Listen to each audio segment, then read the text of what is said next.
નમસ્કાર, મની મેનેજરમાં આપનું સ્વાગત છે અને હું છું પ્રીતિ દલાલ અને મની મેનેજરમાં આપણે રોકાણમાં વિવિધ વિકલ્પોની વાત કરતા હોઈએ છીએ, જે પૈકી આજે આપણે એનપીએસની વાત કરીશું, કારણ કે એનપીએસમાં રિસન્ટલી જ અમુક બદલાવ કરવામાં આવ્યા છે. તો એ બદલાવ શું છે? આ બદલાવ એનપીએસના રોકાણકારને કઈ રીતના વધુ આકર્ષક બનાવી શકે છે, અને આ અંગેની ચર્ચા કરીશું. અને આ ચર્ચામાં આપણી સાથે જોડાયા છે ટ્રાન્સેટ કેપિટલના ડિરેક્ટર ઇન્વેસ્ટમેન્ટ કાર્તિક ઝવેરી.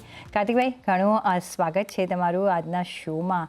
અને એનપીએસ જે તમારો ફેવરેટ એવન્યુ છે, જે ત્યાં આપણે કોન્સેપ્ચ્યુઅલી આપણે જો જોઈએ તો કેટલા વખતથી આપણે વાત કરી રહ્યા છીએ ને તમે ઘણું આમાં બિલીવ પણ કરો છો. પણ અત્યારના રિસન્ટલી આપણે જોઈએ તો થોડા ચેન્જીસ કરવામાં આવ્યા છે. પણ ફર્સ્ટ ઓફ ઓલ એનપીએસ અને એના શું ચેન્જીસ કરવામાં આવ્યા છે એ આપણે દર્શકોને સમજાવી દઈએ. ઘણી બધી વસ્તુઓમાં ફેરબદલ થયો છે અને ઓફકોર્સ સારા માટે જ થયો છે.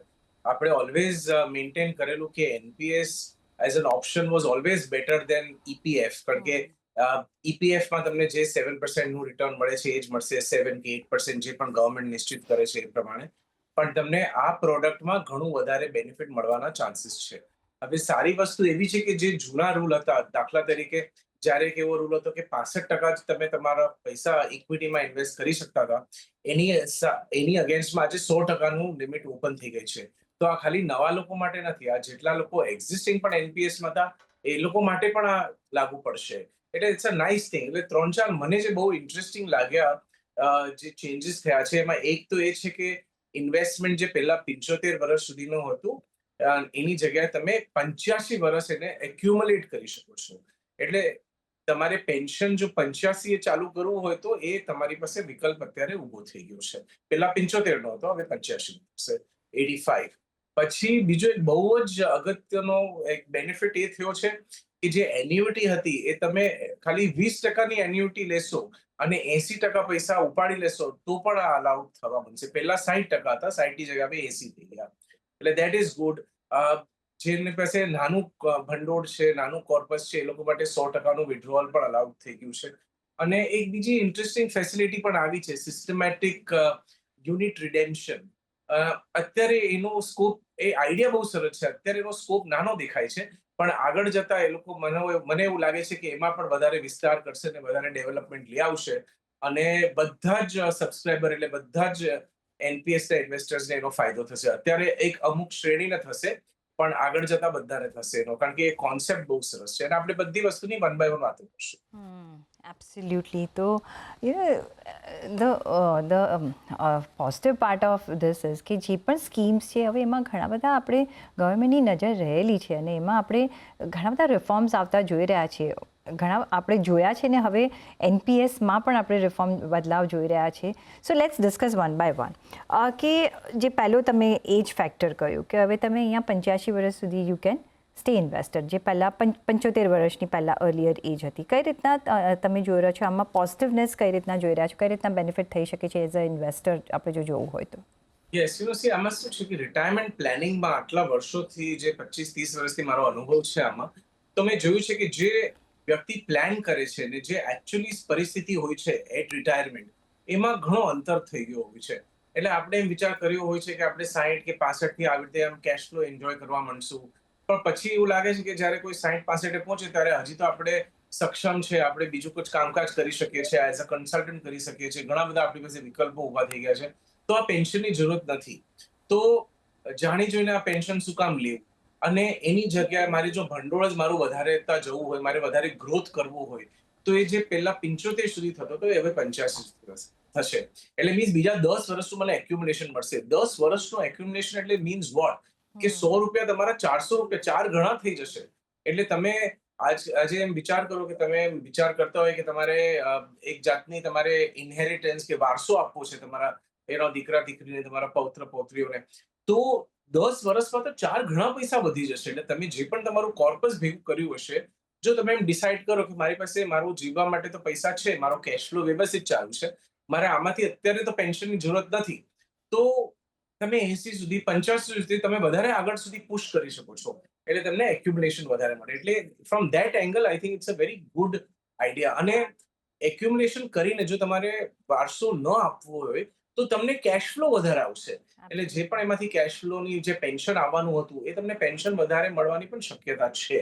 અને તમે જે પૈસા ઉપાડશો એમાં પણ તમને વધારે કેપિટલ મળશે. એટલે લોંગર પીરિયડનું જે અક્યુમ્યુલેશન થાય ઇઝ ઓલવેઝ બેનિફિશિયલ. તો જો તમે લોંગર પીરિયડ માટે ઇન્વેસ્ટર રહો છો તો એનું કેપિટલ અપ્રિસિએશન સારું થશે અને પછી જ્યારે તમને જોઈએ છે ત્યારે તમે વિડ્રો કરી શકો છો કે તમારે વારસામાં આપવું હોય તો એ પણ એક મોટું કોર્પસ થઈ જશે બિકોઝ 75 એજ અને 85 એક 10 વર્ષનો એક એક્સ્ટ્રા પીરિયડ આપણને મળી શકે છે વધારેમાં વધારે પછી વચ્ચે જે કોઈ જેને લેવો હોય ઓફકોર્સ કરી શકે છે. સાથે જ જે મેઇન આવકમાં આપણે જે પોઈન્ટ જોયું છે જે એન્યુઇટી લિમિટ જે 40% હતી હવે એને 20% કરી નાખી છે. આઈ થિંક આ એક મોટો મેજર પોઈન્ટ છે. કઈ રીતના? મારા ખ્યાલથી આ સૌથી વધારે અગત્યનો પોઈન્ટ છે જે મને સૌથી વધારે ગમ્યો છે. આમાં શું થાય છે કે આપણા દેશમાં હવે આપણે જે વ્યાજ દરો છે એ આપણે 6 થી 8%, 9%ની વ્યાજ દરના રેન્જમાં છે અત્યારના હાલના સમયમાં. છેલ્લા 10 વર્ષ પણ એવું હતું અને આગળના 10 વર્ષ કદાચ એવું થશે કે આપણે 6 થી જે 8ની રેન્જ છે એ ઘટીને કદાચ 4 થી 6 ને કે 4 થી 7ની રેન્જ થઈ જાય. એટલે ટૂંકમાં વસ્તુ એમ છે કે જે વસ્તુ જે ઇન્વેસ્ટમેન્ટ વસ્તુ ઉપર હું કઈ વ્યાજ મેળવવા માંગુ છું ત્યાં મારું વ્યાજ ઓછું થતું જવાનું છે. એટલે આજે મને કદાચ 6 કે 7%, 8% મળે છે. 10 વર્ષ પછી કદાચ મને 4% કે 5% એવું રિટર્ન મળે. એટલે પ્રોબ્લેમ શું હતું, કોઈ એવી સ્કીમ હોય કે જ્યાં 40% મારું કોર્પસ, મારું જેટલું ભેગું થયું છે પૈસા, એ 40% પૈસા જો લોક થઈ જાય કે મને કમ્પલસરી એમાંથી જે પણ એન્યુઇટી હોય, એન્યુઇટી એટલે મીન્સ કે તમને મહિનાનું એક તમારી ઇન્કમ સ્ટ્રીમ ચાલુ થઈ જાય છે. એટલે કમ્પલસરી તમારે 40% પૈસા ઉચકીને એક એવી સ્કીમમાં મૂકવાના કે જે તમને કેશ ફ્લો આપે. હવે કેશ ફ્લો 4%, 5%નો આવવાનો છે અને એની પર તમને પૂરેપૂરું ટેક્સ લાગવાનું છે. ભલે ટેક્સ બ્રેકેટ થોડા થઈ ગયા હશે પણ તમારી પાસે જો બીજી અલગ જાતની ઇન્કમ હશે, હાઉસ પ્રોપર્ટીની ઇન્કમ હોય, રેન્ટ હોય, તમે બીજું કઈ વ્યવસાય કરતો એની ઇન્કમ હશે, કન્સલ્ટન્સીની ઇન્કમ હોય, ટ્યુશનની ઇન્કમ હોય, એ બધી ઇન્કમમાં જો તમારા ઇન્કમ એડ થઈ જાય તો તમને મળે છે 4% અને એની પર તમને 20%, 30% ટેક્સ ભરવું પડે. એટલે એનો કોઈ અર્થ નથી બનતો. અને તમે જે પૈસા તમારા હાથમાં હોય એ તમારી રીતે તમે ઇન્વેસ્ટ કરી શકો એમાં વધારે ફાયદો થાય તમને. તો એટલે એ પ્રમાણે જે પહેલા પ્રોવિઝન હતું કે તમે 60% જ મેક્સિમમ ઉપાડી શકતા હતા એની જગ્યાએ હવે તમને 80% ઉપાડવા મળશે અને 20% માંથી જ તમારે પેન્શન લેવાનું છે. એટલે એની પર તમારી પર બંદિશ નથી કે તમે વધારે પૈસા, તમે 20%ની પણ પેન્શન લેશો એ પણ ચાલશે. આગળ જતા કદાચ એમાં પણ ફેરફાર થાય પણ અત્યારે આ સારું લાગે છે. તો જે આ ચેન્જીસ કરવામાં આવ્યા છે કઈ રીતના તમે જુઓ છો કે કઈ રીતના if I am the investor in NPS કઈ રીતના people will take this change positively or not so positively? હવે આમાં છે ને this is a little tricky question પ્રીતિબેન. કારણ કે વોલન્ટરીલી તમારે એનપીએસ ખોલવું જોઈએ એની પર મારો જે મત હતો એ હંમેશા એ જ હતો કે વોલન્ટરીલી ખોલવાની જરૂરત નથી. હજી પણ મને એવું નથી લાગતું કે વોલન્ટરીલી તમારે ખોલવાની જરૂરત છે. પણ જ્યાં તમારે કમ્પલસરી પૈસાનું કોન્ટ્રીબ્યુશન કરવું જ પડે છે, એટલે ખાસ કરીને જે સેલરીમાં છે, જેને ઈપીએફ મળે છે અને જેને કોઈ કંપનીઝને આજે ઓપ્શન થઈ ગયું છે કે તમે એનપીએસમાં આવી શકો છો. ગવર્મેન્ટના જેટલા પણ કર્મચારીઓ છે, જેટલા પણ એમ્પ્લોઈઝ છે, એ લોકો તો એનપીએસમાં કમ્પલસરી જવું પડે છે. તો એ બધા જ લોકો માટે આ બહુ જ સરસ વિકલ્પ છે ને આ વધારે સારા વિકલ્પ આવવા માંડ્યા છે. હજી જનરલ પબ્લિક માટે વોલન્ટરી બેસિસ ઉપર શું આ કરવું જોઈએ, હજી થોડાક એમાં બે ચાર એવી વસ્તુઓ છે કે જે હજી ચેન્જ થાય ને વધારે ફ્લેક્સિબિલિટી આવે તો પછી એમાં કદાચ આપણે વધારે એમાં ઇન્વેસ્ટમેન્ટ કરવાનું એક રસ નાખી શકીએ. પણ અત્યારે મને નથી લાગતું કે વોલન્ટરી બેસિસ ઉપર આ પ્રોડક્ટ, કારણ કે તમારી પાસે બીજા બધા વિકલ્પ છે, ગ્રોથ એવેન્યુઝ બેટર છે અને આમાં ફક્ત ટેક્સ ફ્રી છે પણ એમાં બહુ બધી કન્ડિશન્સ છે, ઇફ્સ એન્ડ બટ્સની. જેટલી જોઈએ એટલી ફ્લેક્સિબિલિટી નથી. એટલે આઈ વુડ સે કે હમણાં જરાક વોલન્ટરીલી ખોલવું હોય તો આ અકાઉન્ટમાં ઉભા રહી જાઓ. થોડાક હજી બદલાવ જોવો 1-2 વર્ષમાં. તો વોલન્ટરીલી જો ખોલવું હોય તો આપણે થોડુંક વેટ એન્ડ વોચ કરીશું ને કઈ રીતના ઇવોલ્વ થાય છે પછી આપણે અહીંયા નજર રાખીશું. પણ બીજો જે આસ્પેક્ટ છે સિસ્ટમેટિક યુનિટ રિડેમ્પશનનો છે, શું આ એક મેન્ડેટરી છે અને શું ઇફ ઇટ્સ મેન્ડેટરી આ એક પોઝિટિવ પાસું છે કે નેગેટિવ? આ ડેફિનેટલી બહુ મોટો પોઝિટિવ ડેવલપમેન્ટ છે. આ as a idea, as a concept આ એક બહુ સરસ વસ્તુ બની છે. આમાં શું કહેવા માંગે છે કે જે રીતે મ્યુચ્યુઅલ ફંડમાં એસડબ્લ્યુપી નું ફેસિલિટી છે, આજે મોટા ભાગના લોકો શું કામ આમાં નથી જવા માંગતા વોલન્ટરી બેસિસ ઉપર? કારણ કે એ લોકોના પૈસા એ બેલેન્સ એડવાન્ટેજ ક્ષેત્ર છે કે મલ્ટી એસેટ એલોકેશન છે, એવા બધા ફંડ્સમાં પૈસા નાખી દેશે અને પછી એમાંથી 6% SWP કરે છે વર્ષનું, તો મહિનાનું 0.5% જેટલું થયું. તો એમાં કેપિટલ પણ અફેક્ટ નથી થતી, ગ્રોથ પણ મળે છે ને તમને તમારી ઇન્કમ કેશ ફ્લો પણ મળે છે. એટલે એ રિટાયરમેન્ટ પ્લાનિંગ માટે આ જરા બધા બેટર પ્રોડક્ટ્સ છે. હવે એ જ રીતે એ લોકોએ સિસ્ટમેટિક યુનિટ રિડેમ્પશનનો આ જે કોન્સેપ્ટ છે ઇન્ટ્રોડ્યુસ કર્યો છે. એટલે એમાં કહેવાનો મતલબ શું છે કે તમને એક સાથે પૈસા આવે તો કદાચ પૈસા વેડફાઈ જાય, કોઈ તમારા દરવાજા આવી જાય અને સગા સંબંધીઓ લોનમાં પૈસા લઈ જાય, એટલે તમને જે તમારા પૈસા છે એનો આનંદ ન થાય, આનંદ ન મળે એ પૈસાને. એટલે એના માટે એ કહે છે કે તમે એક કામ કરો, જે આ પૈસા છે ને એમાંથી તમને અડધા પૈસા હમણાં આપી દેશે કે 6 લાખ રૂપિયા સુધી આપી દેશે, બાકીના પૈસા તમને દર મહિને નાના નાના ટુકડામાં આપશે. પણ એનો ફાયદો કેવો છે કે તમને 6 વર્ષ સુધી કેશ ફ્લો આવવા મળશે. એ બધું ટેક્સ ફ્રી છે, કારણ કે આ તમારા ટેક્સ ફ્રીના પૈસા છે. અને પછી જે તમારું પેન્શન ચાલુ થશે એન્યુઇટીથી, એ તમારું બીજો કેશ ફ્લો ચાલુ થશે. એટલે તમને આમ જોવા જાવ તો તમે 6 વર્ષ એક્સ્ટ્રા કેશ ફ્લો એન્જોય કરી શકો છો. અને તમારા જ પૈસા છે, તમારે મેચ્યોરિટીની આસપાસથી તમે જે પણ તમે મેચ્યોરિટી ડિસાઇડ કરો એના આગળના 6 વર્ષ કે એના આગળના તમે પ્રીપોન કરી શકો છો મેચ્યોરિટીને, અને 6 વર્ષ સુધી તમને તમારો કેશ ફ્લો મળશે. પણ પ્રોબ્લેમ શું છે અત્યારે કે આ ખાલી એ લોકો માટે છે કે જે લોકોનું કોર્પસ આજની તારીખમાં 12 લાખથી ઓછું હશે. એટલે 12 લાખથી વધારે કોર્પસ હશે તો આ ફેસિલિટી નહીં મળે. પણ નિરાશ ના થવા જેવું છે. આગળ જતા આ કોન્સેપ્ટ એ લોકો માટે પણ આવી જશે, કારણ કે કોન્સેપ્ટ વાઇઝ આ બહુ સરસ છે. એટલે તમારે એક સાથે પૈસા લેવાની જગ્યાએ તમે 6 વર્ષે કે 10 વર્ષે એને સ્પ્રેડ કરીને લો, તો ઇન્સ્યોરન્સ કંપનીઓમાં તો આજે ઓલરેડી આ ફેસિલિટી અવેલેબલ છે. તો આ લોકો તો ખાલી એ લોકોની ટેકનોલોજી વ્યવસ્થિત કરવાની છે, રાઈટ? તો આ વસ્તુ એનપીએસમાં પણ આવશે આગળ જતા. એટલે મારા ખ્યાલથી આ એક બહુ સરસ કોન્સેપ્ટ લાવ્યા છે એ લોકો. તો એનો ફાયદો જરૂરથી લેજો. પણ અત્યારે ફાયદો લિમિટેડ લોકો માટે છે, પણ આગળ જતા બધા માટે જશે. જી, તો કોન્સેપ્ટ ગુડ છે, પણ સાથે જ પ્રોઝ એન્ડ કોન્સ છે. તો તમને શું લાગે છે કે લોકો આ બાય કરશે કે નહીં as a product? And if yes, avenues છે કે નહીં એ બાય કરવા માટે? બિકોઝ એ પણ એક સરળ હોવા જરૂરી છે. કઈ રીતના તમે જોઈ રહ્યા છો? એઝ સચ આ પ્રોડક્ટમાં શું છે, એક તો બહુ જ લો કોસ્ટ છે. હવે પહેલા તો એનું કોસ્ટ 0.09 ની આસપાસ હતું. હવે એનો કોસ્ટ લગભગ આ બધી નવી ફેસિલિટી આપતા કદાચ 0.25-0.3% જેટલું આનું કોસ્ટ થવાનું છે. એટલે લગભગ તમારા ડાયરેક્ટ મ્યુચ્યુઅલ ફંડની બરાબર આનું કોસ્ટ બનશે. પણ પ્રોબ્લેમ શું છે કે એક તો એ 0.3% કોસ્ટ, એટલે કોસ્ટ વાઇઝ વેરી લો. ટેક્સ ફ્રી તમને તમારું કોર્પસ પાછું મળે છે, અને તમે 80% પૈસા તમારા વિડ્રો કરી શકો છો, 85 સુધી એક્યુમ્યુલેટ કરી શકો છો. સો as a scheme wise scheme તો બહુ સરસ બનાવી છે. પણ આ સ્કીમ લેશે કોણ અને કઈ રીતે લેશે? તો જે લોકો વોલન્ટરી જે આ સ્કીમ લેવાના છે એ લોકો જાણકાર હોવા જોઈએ. એ લોકોને બરાબર ખબર હોવી જોઈએ કે આ સ્કીમ કઈ રીતે ચાલશે, કઈ રીતે આનું કઈ રીતે આનું ચાલચલન થશે, કઈ રીતે સ્વિચ કરવાનું, કઈ રીતે ફંડના એડવાન્ટેજ લેવાના. તો એ જે ક્ષેત્ર છે કે એ જે પર્સેન્ટેજ છે લોકોનો બહુ નાનો છે. કારણ કે તમારે કોઈ સ્કીમને પોપ્યુલરાઇઝ કરવી હોય, વધારે એનું પ્રચાર કરવો હોય, વધારે એનું ચલણ કરવું હોય, તો એના માટે તમને ડિસ્ટ્રીબ્યુટર જોશે. અને ડિસ્ટ્રીબ્યુટર જોશે તો તમારે ડિસ્ટ્રીબ્યુટર, બ્રોકર, તમે જે પણ કહો, એડવાઇઝર કહો, એ લોકો બધા કાં તો તમને ફી લેશે, કાં તો પછી એ લોકોને કમિશન આપવું પડશે.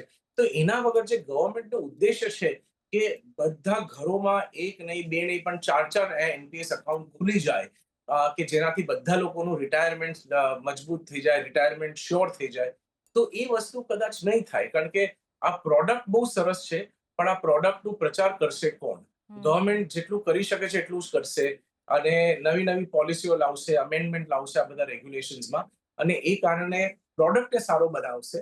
પણ આ પ્રોડક્ટને ઘરમાં તમારી એન્ટ્રી કરવા માટે, તમારો દરવાજો ખોલવા માટે તો કોઈ તમને જોશે જ, રાઈટ?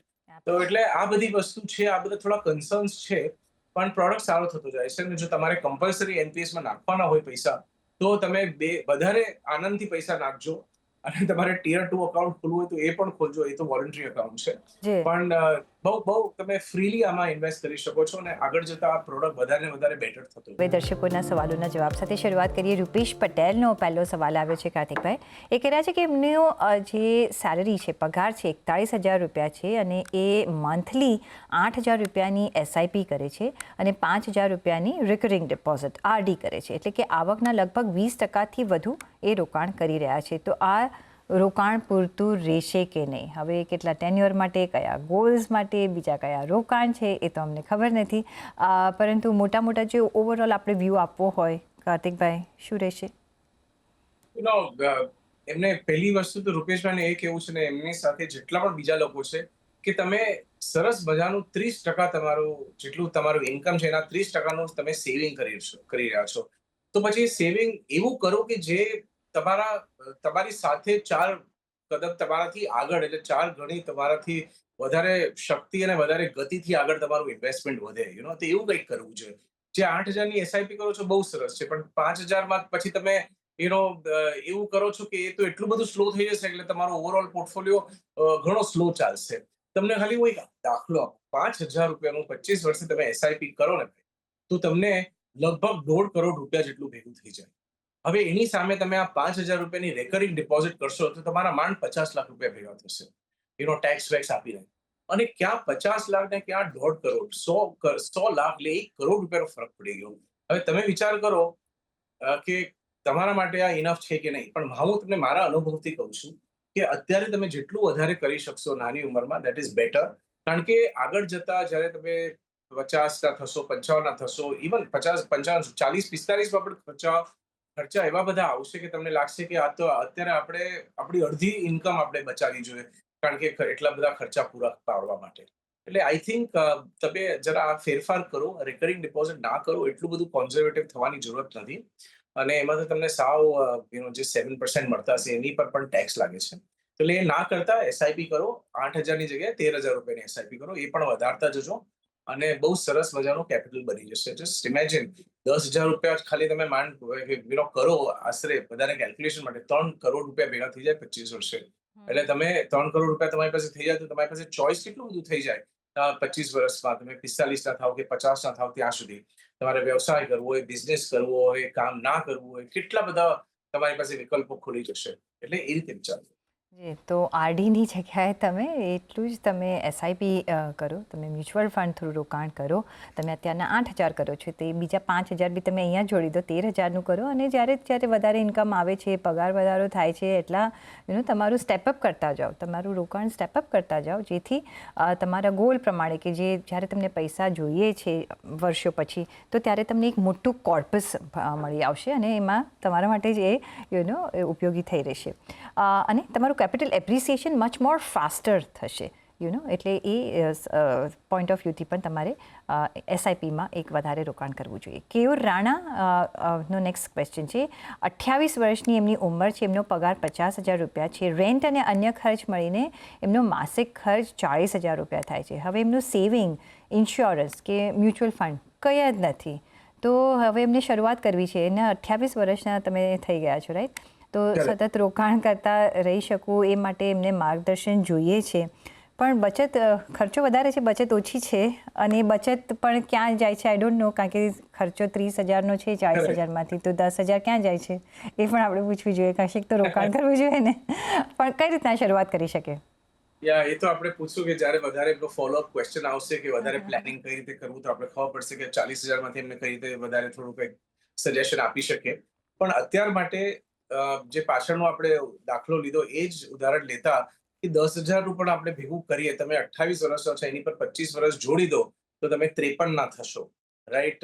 અને જસ્ટ ઇમેજિન તમે 53 ના થતા 34, હા, એટલે 53 ના થતા તમારી પાસે 3 કરોડ રૂપિયા ભેગા થઈ જાય આ 10,000માંથી, તો કેટલું સારું લાગે. હવે કઈ રીતે કરવું જોઈએ? 10,000ની એસઆઈપી કરો, ફ્લેક્સી કેપ ફંડમાં કરો, અને એવું લાગે તો 2 ફ્લેક્સી કેપ ફંડમાં કરજો, એકમાં ના કરતા. તો તમને લાગે કે મારા જે પૈસા છે 2 અલગ અલગ ટીમ મેનેજ કરી રહી છે.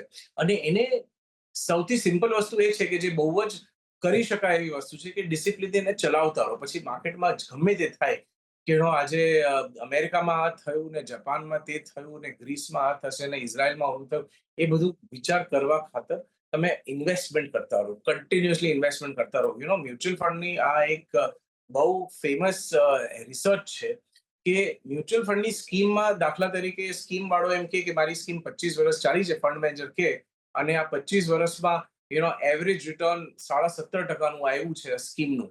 પણ આ રિટર્ન કદાચ સ્કીમના 2% લોકોએ પણ એન્જોય નથી કર્યું, કારણ કે લોકો આવે પછી જાય, પછી જ્યારે કંઈક થઈ જાય પછી પાછું કાઢી લે, એટલે લોકોને છે કોઈ જાતનું ઓલું ડિસિપ્લિન નથી આ વસ્તુ મેન્ટેન કરવામાં.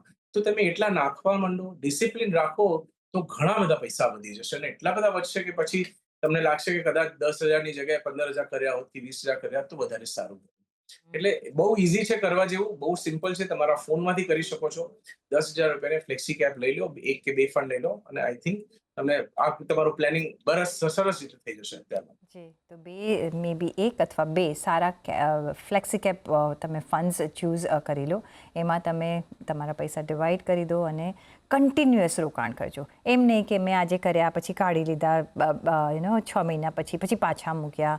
જો તમે કન્ટિન્યુઅસલી ડિસિપ્લિન રીતે એવરી મંથ SIP કરશો, invested ratio for a longer zone, અને લોંગર ઝોનનું ડેફિનેશન છે એટલીસ્ટ 6 થી 7 વર્ષ. જેટલું તમે વધારે અહીંયા ઊભા રહેશો એટલે તમને વધારે ફ્રૂટ્સ મળશે અને તમને અહીંયા એક તમે કોર્પસ બિલ્ડઅપ કરી શકશો. અને એ પહેલાં એક ઇન્સ્યોરન્સ જરૂરથી લેજો, કારણ કે તમે યંગ છો તો તમને અહીંયા સારું એવું મેડિક્લેમ અને ઇન્સ્યોરન્સ મળી જશે. તો એ રીતના પણ તમારી જાતને એક સેફગાર્ડ કરજો. તો એક પહેલાં એ ઇન્સ્યોરન્સ પણ તમે એક હેલ્થ ઇન્સ્યોરન્સ તો લઈ જ લેજો. અને શરૂઆત કાર્તિકભાઈ કેટલા 5 લાખથી કરી શકીએ? 28 વર્ષના છે તો.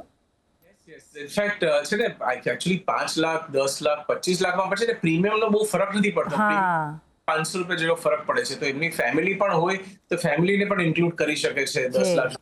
એટલીસ્ટ 10 લાખનું કવર તો સ્ટાર્ટ કરે અને પોતાનું ફેમિલી થઈ જાય તો તરત 25 લાખનું કવર કરી લે. બહુ ફરક નહીં પડે પ્રીમિયમમાં, બહુ મામૂલી જેવો ફરક પડશે. જી, તો 5 નહીં 10 લાખથી શરૂઆત કરજો. ને જો તમારું ફેમિલી હોય તો એને પણ ઇન્ક્લુડ કરજો. પણ જો ઓલ્ડ પેરેન્ટ્સ હોય તો એમનો એક અલગથી લેજો. પણ તમારો વાઇફ હોય, છોકરાઓ હોય તો એક ફ્લોટિંગ પર તમે લઈ શકો છો. પણ ઇન્સ્યોરન્સ ઇઝ અ મસ્ટ. હા, નહીં તો તમે આ બધા જે રોકાણ કરો છો એ તમને પછી કદાચ જો કોઈ હેલ્થ હેઝાર્ડ આવે છે તો એમાં જતા રહેશે. તો આવી રીતે તમે ઓફકોર્સ શરૂઆત કરો અને ડિસિપ્લિન રહેજો. ઓન દેટ નોટ, કાર્તિકભાઈ, રજા લેવાનો પણ સમય થઈ ગયો છે. આપનો ઘણો આભાર મારી સાથે આજે જોડાવા બદલ. અને સાથે જ મને પણ આપશો રજા. પણ જોડાયેલા રહેજો CNBC બજાર સાથે. નમસ્કાર.